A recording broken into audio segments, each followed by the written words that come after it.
সেকেন্ডের মধ্যে দেখি এখানে এসে পড়ছে। আমি জাস্ট কল করলাম, আমি জাস্ট বুঝতেছিলাম না যে আমার কলেজটা হচ্ছে কি। হঠাৎ করে দেখি বাচ্চাদের কলেজটা ফেটে, আগুন ফেটে এই উপরে উঠে আসছে। আমি বলতেছি এখানে তো অনেক বাচ্চারা আছে। আমি দৌড় দিয়ে এখানে আসতেছিলাম আর আমার মাকে বলতেছিলাম, মা বাচ্চারা মরে যাচ্ছে মা। আমি এখানে এসে দেখি কিছু কিছু বাচ্চার পাটা ছড়ায় আছে, কিছু কিছু বাচ্চা মরা দেহ ছড়ায় আছে অর্ধেক। আপনারা কি তাদের বাঁচায় আনতে পারবেন? তারা কি আর জীবনে তাদের মা বাবার কোলে আসতে পারবে? আপনারা বলেন। কি বলবো আর,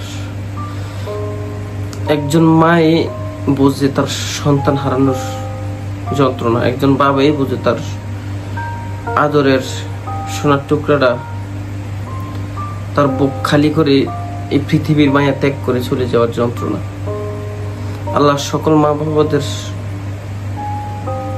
ধৈর্য দ্বারা তাওফিক দান করুক, এই সমস্ত দুর্ঘটনা থেকে সবাইকে হেফাজত করুক। যদিও আমাদের গাফিলতার কারণে আজকে আমাদের এই দশা, এই পরিণতি।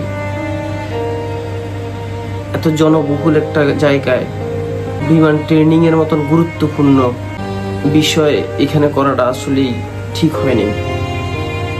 আমাদের দেশে হাজারো একর জায়গা খালি পড়ে আছে, হাজার হাজার জায়গা।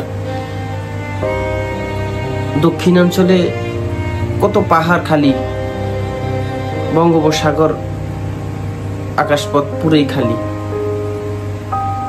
কিন্তু পর্যাপ্ত প্ল্যানের ঘাটতি ছিল আমাদের।